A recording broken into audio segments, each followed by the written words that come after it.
Good morning, class 11th. Welcome back once again to our online classes. And today we are going to carry on the next part of the chapter, that is a motion in a plane.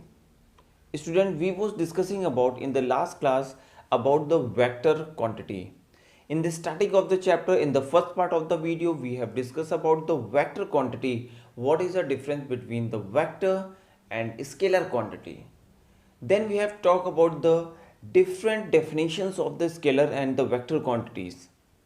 Then after moving to the next part of the video, we have discussed about the how we add the two vector quantity. कैसे दो vector quantity को हम add करते हैं. We have used a different method there. The first was the triangular law, second was the parallelogram law, and third was the polygon law.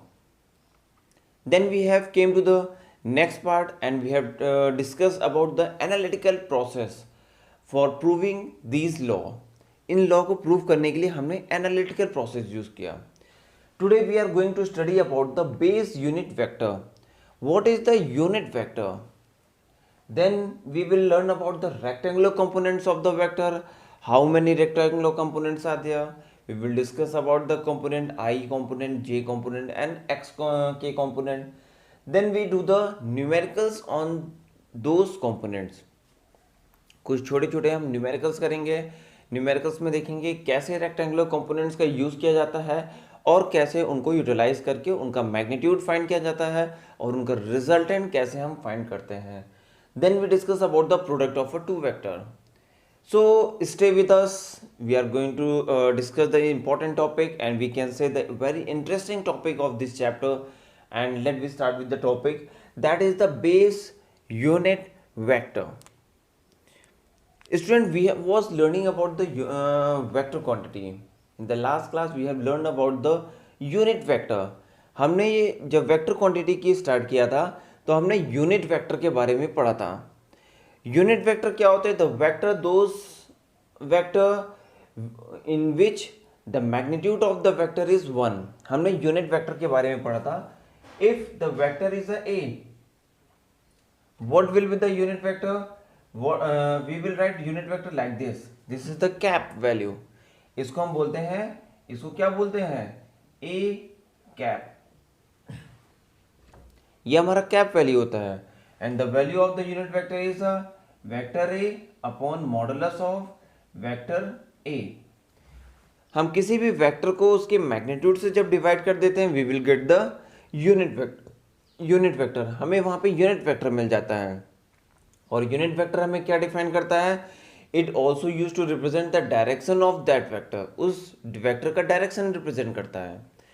Now if we will talk about the components in the case of the x-axis, y-axis and z-axis, you have learned up there we have a three components. Three axis होती है हमारे पास, तो three components हमारे पास होंगे. the component is a x-axis, y-axis and z-axis like this.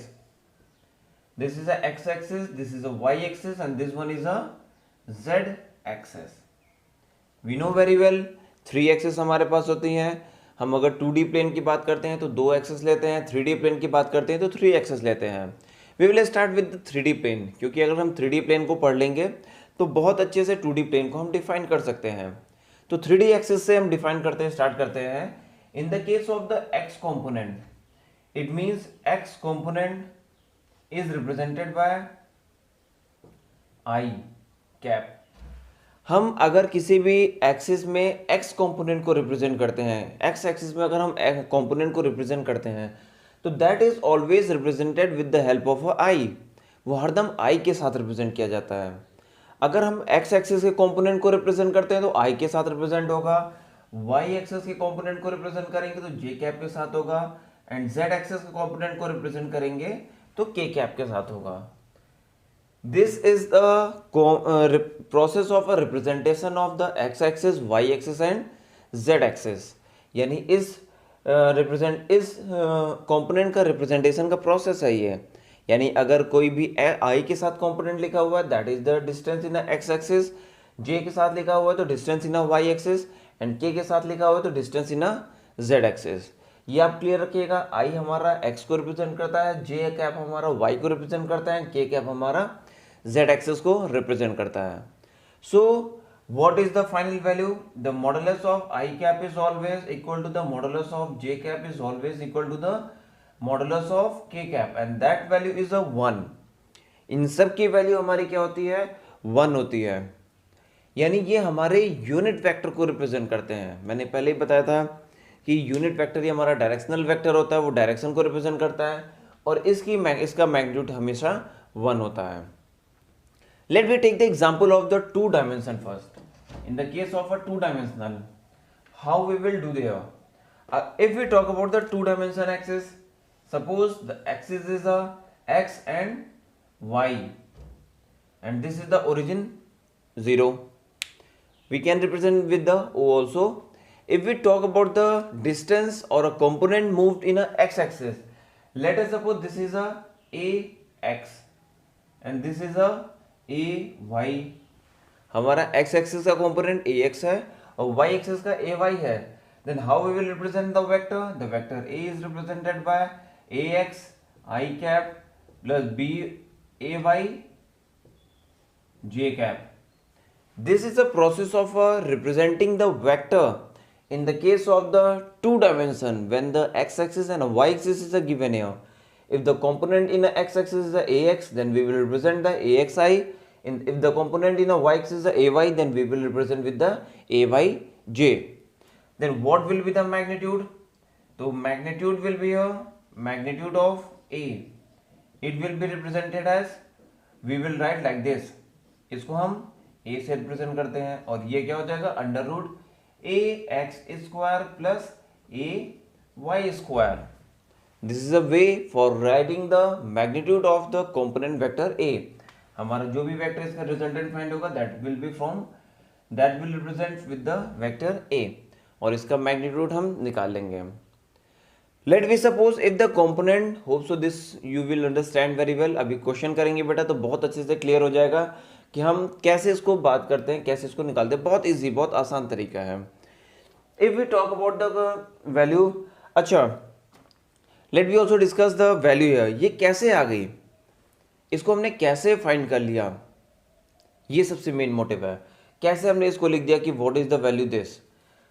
Suppose the X axis component consist with the angle theta. हम suppose कर रहे हैं एक्स एक्सिस का जो कंपोनेंट है वो एंगल थीटा ड्रॉ कर रहा है. Then what will be the value of A X? That will be the A cos theta. इसका मैग्नीट्यूड a है तो ये हमारा क्या हो जाएगा? a cos theta. बेटा याद रखना, जिस वेक्टर के साथ एंगल ड्रॉ करता है वो उसके साथ a cos थीटा लगता है, cos एंगल लगता है. जिसके साथ वेक्टर ड्रॉ नहीं करता है then a y will be equal to a sin theta. ऐसा क्यों होता है, ध्यान देना.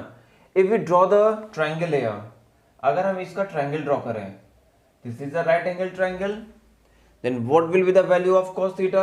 Value of cos theta हमारा क्या होता है? Cos theta.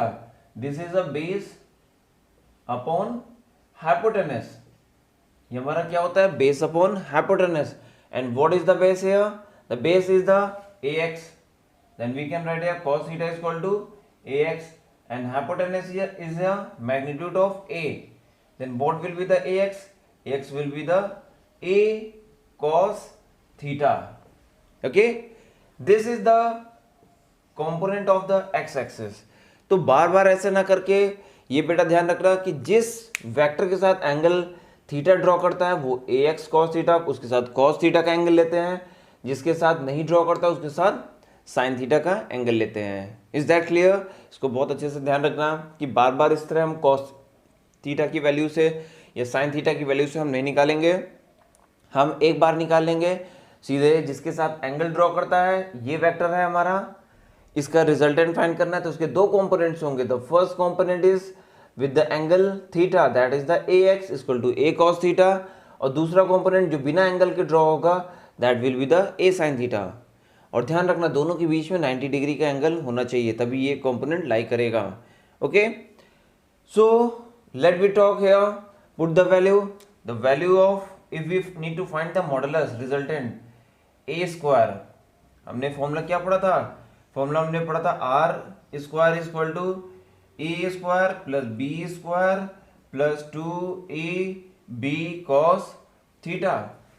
हमने ये रेक्टेंगुलर कंपोनेंट के केस में पढ़ा था कि what will be the resultant of the two vector, the vector will be the A square plus B square plus 2ab cos theta. Now put the value here, we are finding the resultant and the resultant is here vector a, then what will be here, ax square plus ay square plus 2ax ay cos 90 degree, and we know very well the value of cos 90 is always 0, ये value हमारी 0 होती है, तो resultant हमारा क्या आ जाएगा, A square is equal to A X square plus A Y square, और we can write here A is equal to under root A X square plus A Y square, and that we have written earlier in this part. इस part में यही हमने पहले लिखा था, इसको कैसे प्रूव करते हैं ये हमने निकाल लिया यहाँ पे। Okay, is that clear to you all? ये हमारा प्रोसेस है finding the resultant of a two vector. अगर एक वेक्टर कंपोनेंट ए एक्स दिया है, दूसरा वेक्टर कंपोनेंट ए वाई दिया है, तो what will be the resultant, the resultant A will be under root A X square plus A Y square. Got that? Take the screenshot of this part so you will able to note down these things. Okay, now if we talk about the angle, what will be the angle theta, then we know very well here ax is equal to a cos theta and ay is equal to a sin theta. This is equation 1 and this is equation number 2. Divide equation number 2 by equation 1. 2 को 1 से divide कर देंगे, इसको इससे divide कर देंगे। We will have A Y equal to A sine theta upon A X equal to A cos theta. A and A is cancel out, then sine upon cos, it will be the tan theta equal to A Y upon A X, then theta equal to tan inverse A Y upon A X, and this is the process of finding the angle theta. और ये तरीका है theta angle को draw करने का। Okay, hope so आपको इसमें समझ में आया होगा। Let be check in the case of the three dimensional, what will be the value in the case of the 3D figure. Note it down this one. So let be move to the another part. Now what will happen in the case of the 3 dimension motion condition, when we have the ax, ay and az, 3 components we have. Suppose that we have a 3 axis, ax, ay and here is a az. Then again in the case of the ax, this is the x axis, this is the y axis and this is the z axis. In the x-axis the component is ax, in the y-axis the component is ay, and in the z-axis component is az. Now as it is, we can do here, what will be the resultant? The resultant vector will be a is equal to under root ax square plus ay square plus az square, and this is the resultant of the all 3 components x, y and z. Is that clear to you all? कि हम कैसे निकालते हैं, हम under root A X square कर लेते हैं, ए Y square कर लेते हैं, ए जेड स्क्वायर कर लेते हैं, and we will get the answer. Let we suppose one numerical, let we do one numerical and find out what will be the solution here. Suppose that a point P represent a point P represent by 2, -3, 1 in axis coordinates. Find vector p पहला, second resultant, third unit vector, this all thing. Okay, हमें एक point दिया हुआ है, बोला कि find करो कि what will be the point here, what will be the vector, what will be the resultant and what is the unit vector. And third, resultant means magnitude. We are talking about the magnitude that we was discussing about here. हम magnitude की बात कर रहे हैं, जो वही हम discuss कर रहे थे. If the point is given here 2, -3, 1, then how we will represent here? If we talk about the point 2, -3, 1, it means this is the x component, this is the y component, and this one is the z component. So how we can write here? So vector p, first case, so vector p will be represented by 2i minus 3j plus 1 k cap. You can also write like this. ये एक लिखने का तरीका है. x axis का component i होता है, तो x वाले टर्म को i के साथ लिख देंगे, y वाले टर्म को j के साथ लिख देंगे एंड z वाले टर्म को k के साथ लिख देंगे और सबको ऐड कर देते हैं. This is a way of writing the vector quantity. और we can say here p is here 2i minus 3j plus k. This is a process of writing about the vector and that is a vector p. अब इसका magnitude कैसे find करेंगे? We will find the magnitude like this. What will be the magnitude of vector p? We can denote by like this with the help of a modulus. हम उस magnitude को modulus of vector p से represent कर सकते हैं. Or we can write also like this. Simple in a p.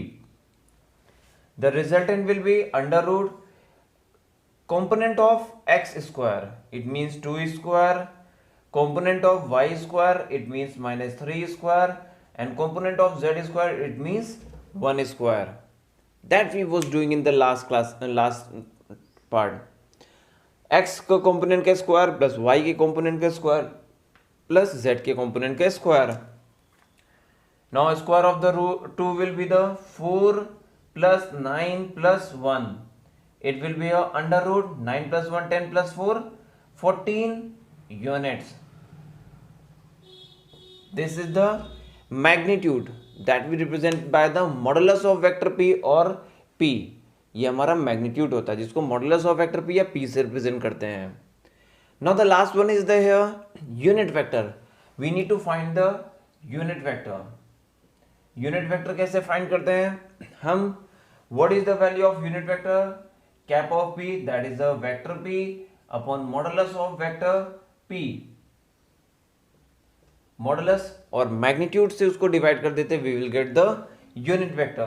Now here vector p is here 2i minus 3j plus k cap upon modulus of vector 14.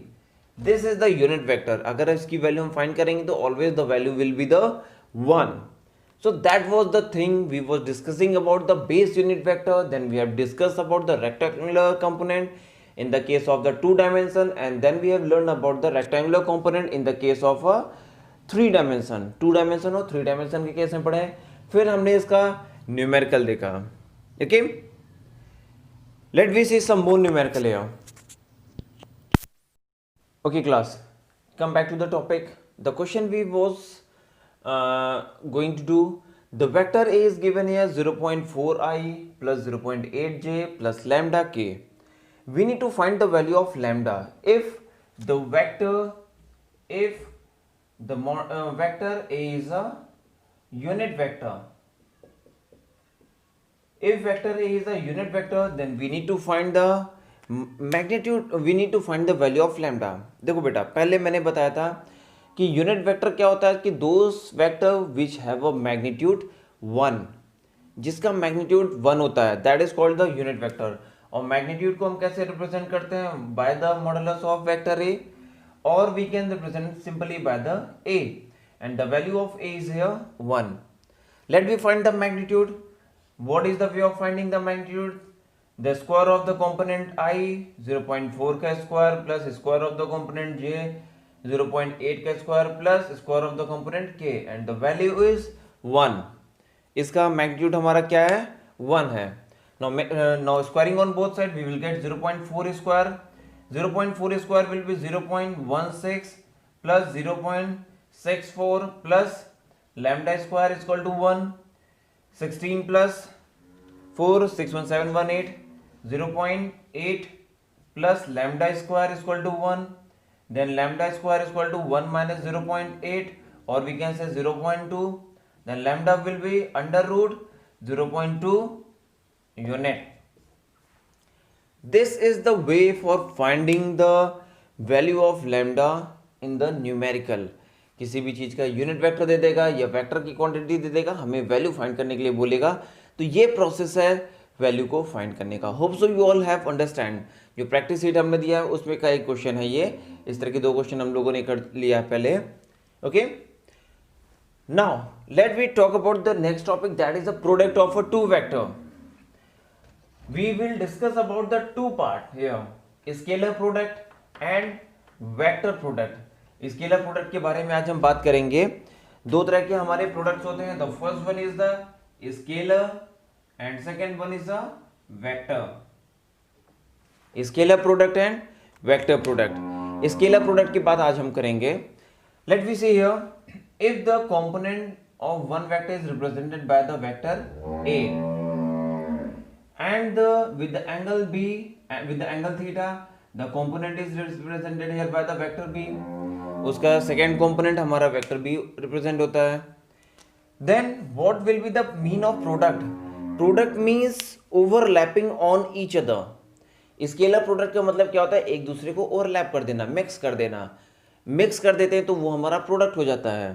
see here, if we talk about the angle of the case of vector b, then we can write here in this part. अगर हम इधर लिखते हैं तो ये क्या होता है? और we can write here b cos theta.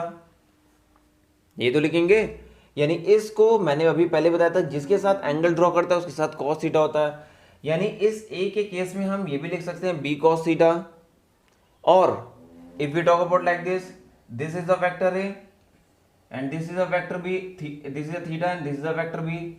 हमें a को b की तरफ लिखना है like this. We can write here a cos theta. ये केस ले लें, ये केस लें. हमें एक दूसरे को ऊपर ओवरलैप कराना है. ओवरलैप कैसे होगा? when we take this vector and we will turn to this one, जिसके साथ एंगल ड्रॉ करता है, तो ये b cos theta हो जाएगा. when we will take this vector and we will turn to the upper one, that will be the a cos theta. then what will be the scalar product? the vector a dot vector b, it is here a into a b cos theta. So this is the formula of dot product, and here a and b is the magnitude of vector a, where what is the a? A is the magnitude of vector a and b is here magnitude of vector b, and theta is here angle between vector a and vector b. अभी इसका हम analytical process करेंगे. हम इसको तरीके से निकालेंगे, दूसरे तरीके से भी निकालेंगे, बट ये फॉर्मूला आपको लर्न होना चाहिए कि डॉट प्रोडक्ट के केस में when we are making the dot product of 2 vector, we will multiply the magnitude of vector A with magnitude of vector b and with the cos theta angle. So on, if we talk about the cross product, this is the dot product. We say dot product, or we can say scalar product. Scalar product. If we talk about the vector product or vector product or cross product, अगर इसी तरह हम vector product या cross product की बात करते हैं तो vector A cross vector B हमारा क्या हो जाता है? A B sine theta, A B sine theta. ये डॉट प्रोडक्ट का केस है, फॉर्मूला है. ये क्रॉस प्रोडक्ट का फॉर्मूला है. But in the case of the cross product we always use to represent the cap n, and this is the directional vector. Directional unit vector, ये क्या pen है हमारा जो सिर्फ डायरेक्शन को रिप्रेजेंट करता है, यहाँ पर इसकी वैल्यू हरदम 1 होगी, यूनिट वैल्यू होगी, ये सिर्फ और सिर्फ डायरेक्शन को रिप्रेजेंट करता है. Okay, so hope you all have understand all the topic today we have discussed about the. Once again we are going to do the recap of the topics what we have learned today. We have started with the basic unit of the vector, basic unit vector, how we will use to represent the vector quantity in the case of the x-axis, in the y-axis, also in the z-axis.